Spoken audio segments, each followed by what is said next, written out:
तो जाओ ना। हाँ लाओ 50 रुपया। कहल कहाँ में लाऊं? देना है जैसे 50 रुपया की नहीं देबो। नहीं कहा लियो नहीं देबो। जा नहीं कहा लियो रे। अच्छा अच्छा हमको सिखा रिया है। हाँ हेलो। हाँ मौसी। हाँ तो रसगुल्ला गेला के बाद मौसा खाली खाई ना खा खून। अब सिगरेट गांजा। हाँ इसमें कुछ नहीं पिया। इसमें कुछ है ना मुझे सीधा नहीं बैठा रखूं घर में। हाँ वो सीधा देवो ना करा। हाँ ऐसा मौसा तो खोजलो को नहीं मिलती है।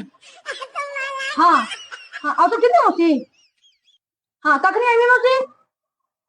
अच्छा ठीक से चलिए ठीक ना।